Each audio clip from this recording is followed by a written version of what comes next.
I was an accidental child, so my parents beat and never loved me. I ran away. Now 8 years later, they want to reconnect.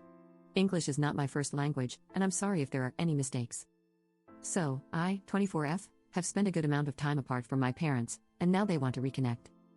For some background, I'm the last of 3 kids, the youngest. I have 2 older brothers, 34M and 36M. Of course, I wasn't wanted, I was an accident, and my parents never bothered to hide that from me. They didn't care about me at all. Ever since I can remember, they would hit me for any minimal mistake or throw things at me. They never showed me love, didn't attend any events, and never bothered to help me with school homework. I had to wash my clothes since I was around 8 and cook my own food. At first, I would look at other families and wonder why mine wasn't like that. Until I realized that it was, but I just wasn't included. When I was 12, I realized I had to leave. I found my first job, working 3 hours a day delivering newspapers, and I began to save that money to buy the things I really needed. When I was 14, I found a better job, one at a small grocery store that paid more for 4 hours, but I didn't quit my newspaper job. I was busy pretty much all day. My friends were the only ones who knew about this. I didn't have love from my family, but I considered them my family. At this point, my parents stopped caring at all about me. I didn't even exchange glances with them, and I spent my time at friends' houses, my job, or in the basement. I managed to save up quite some money. I bought a few things I needed, like a used smartphone and a used laptop. I explained my plan to my friends, and well, when I was 16, they even gave me some money, and they told me to text or call them every day.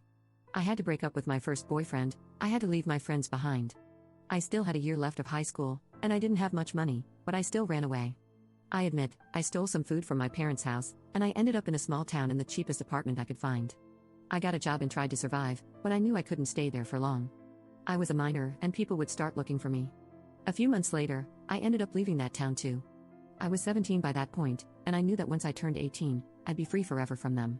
Same thing, I arrived in another town, got another job, and once I turned 18, I decided to finish high school.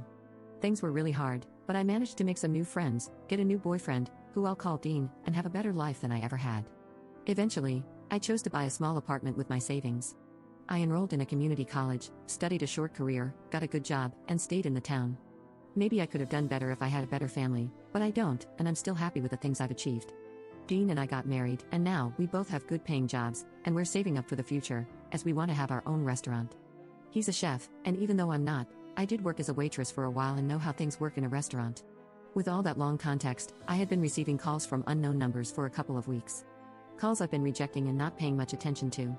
However, since I finally realized they were from the same number, I chose to pick up. I didn't recognize the man who was talking to me, but it was my older brother Ian.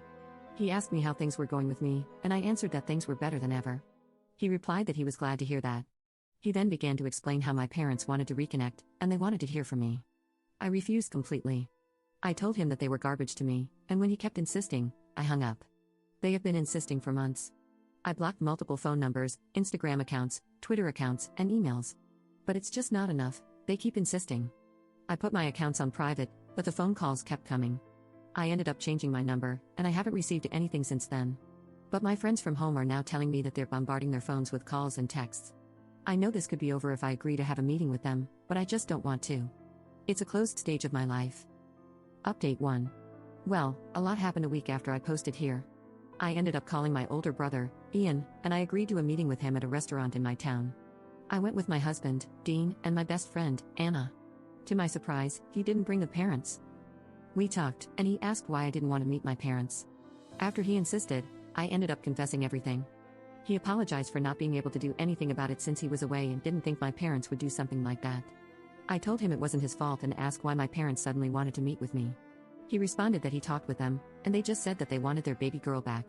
I don't remember a single time when they didn't call me something like a little brat, and they didn't understand why I didn't talk to them. I told him that that can't be true, and he ended up telling me he'd try to find out the real reason. Just a day later, Ian called and explained the real reason. After insisting, he managed to get the truth from them. They were in a hard spot financially, and they needed a lot of money.